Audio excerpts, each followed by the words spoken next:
There's a term in golf called a mulligan, and I think most people know what it means, but for those who might not, it's basically a do-over, a second chance. Let's say you're on the first tee and you hit your drive poorly. I'm going to take a mulligan. You're really not supposed to, but you do. A lot of golfers do, just for, for the fun of it. And so this book is about second chances. It's about a father and son getting a second chance. It's about a caddy getting a second chance. And part of that is, to your question, how does someone end up who's not a professional golfer, who's from that outside world, get to play in the Masters? The Masters is unlike any other major. It is the chairman of Augusta National is basically a dictator of sorts, a benevolent dictator, but a dictator of sorts. And the Masters doesn't follow all the rules that the other three majors follow. It is its own entity. And because of that, there is a mechanism where they can extend special invitations to players. And they don't have to explain it. They don't have to apologize for it. They just do it. And it's usually initiated by the chairman. So that was sort of my loophole to get Joe Riley somehow into the Masters. There is a way of qualifying for the Masters as an amateur. If you win or finish high enough, you can do that. If you win a PGA Tour tournament, you are extended an automatic invitation to the Masters.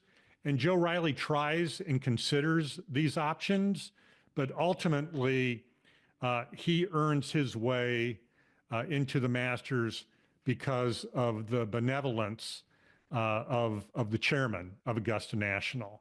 And that is an actual thing there. So it doesn't happen very often. Those special invitations are cherished and rare, but they do happen. And in this case, that was my loophole for Joe Riley. I do use names of the Rory McIlroys of the world and Bryson DeChambeau's of the world. They don't actually have an interaction with him in the novel. Hardways, who I said got fired for a personal scandal of sorts, not entirely of his making, fired by his player. I never mention the name of the player in the book. He's never named. He's just my man, my former man. And in that world, that's how caddies refer to their players, my man. So I kept that in there on purpose. But I draw on research and interviews with a handful of well-known PGA Tour caddies whose voices are heard in this novel, and their wisdom and their knowledge of Augusta National, of down to every break on every hole, and on the sort of the protocol of Augusta National and the Masters, and anything that you would want to know about that tournament is sort of told through the eyes of those caddies.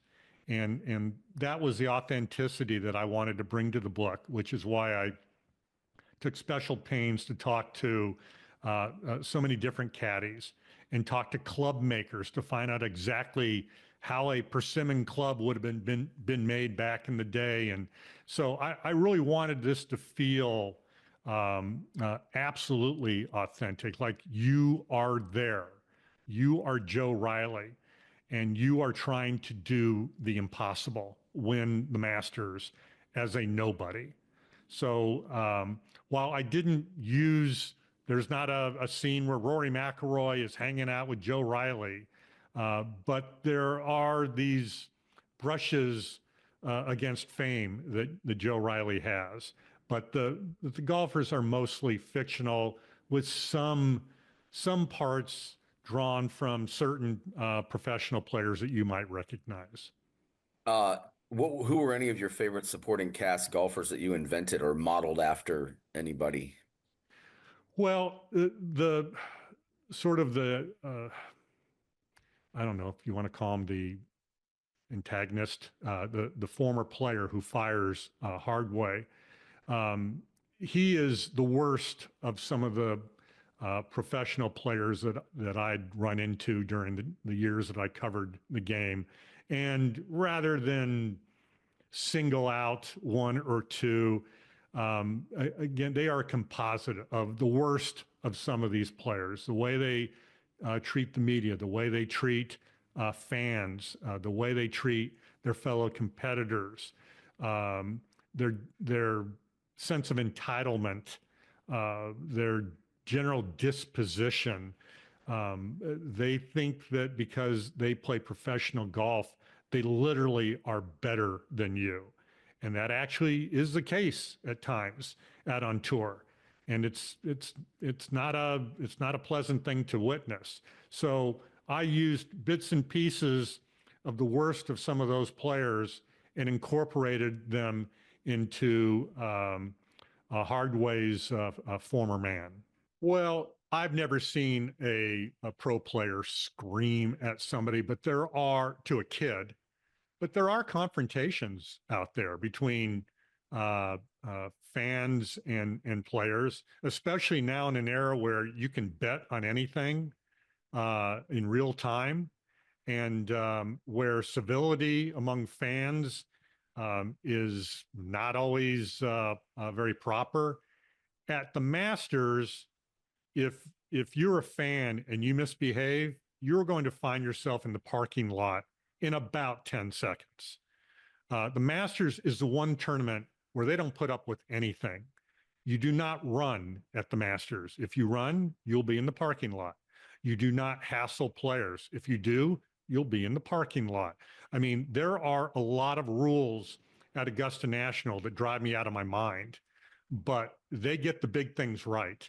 And one of them is a sense of decorum and protocol and just a sense of proper behavior. But yeah, there are moments where players misbehave on and off the course, and I tried again to be authentic about that. As someone who covered a lot of golf tournaments, a lot of times we would get these passes called inside the ropes, and so let's say Tiger Woods was playing a practice round.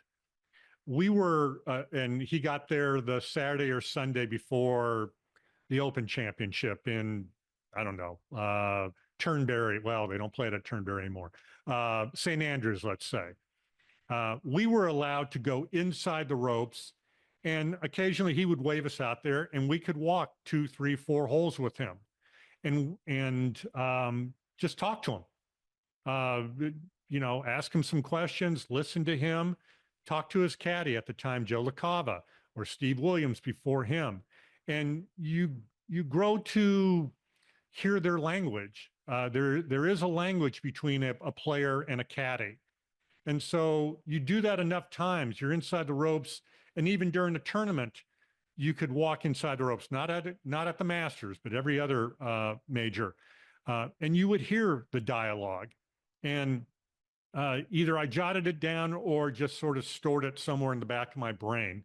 And so you began to understand their language. If you stood out on a practice range and stood 10 yards behind them, you would hear them. And I did that for hours, and just absorbed sort of what they said and what they discussed.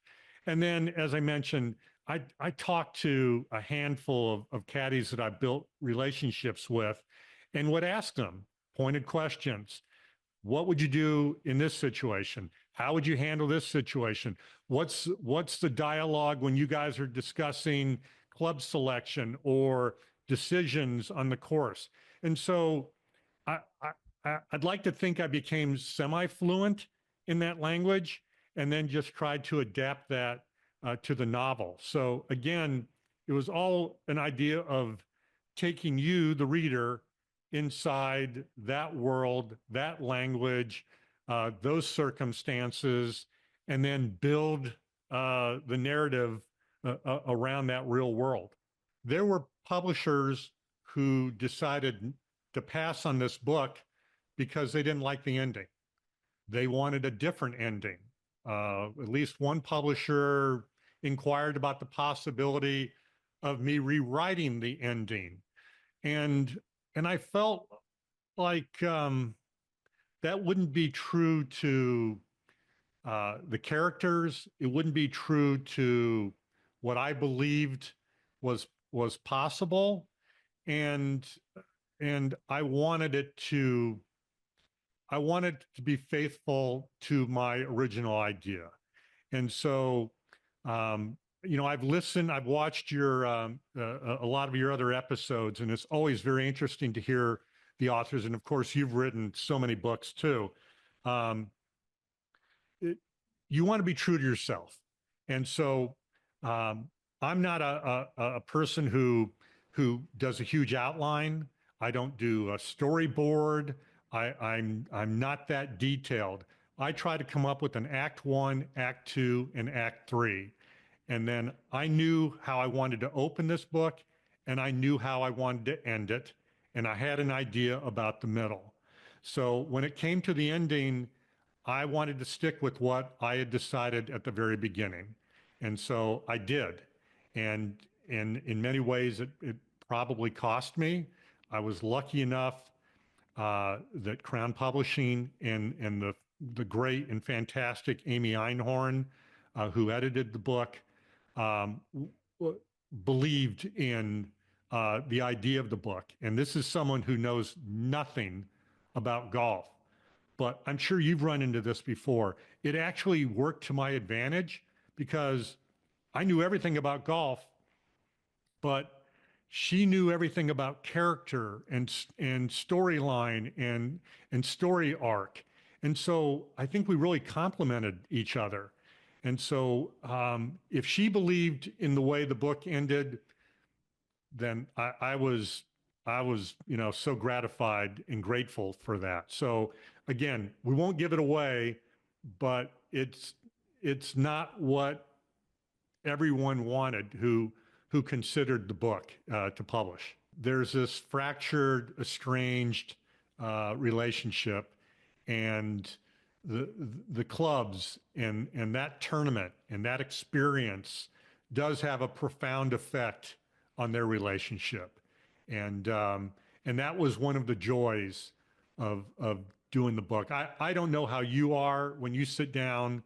The great Red Smith, who was a highly decorated sports columnist for the New York Times, who said, it's easy to write. All you do is sit in front of the keyboard and open up a vein.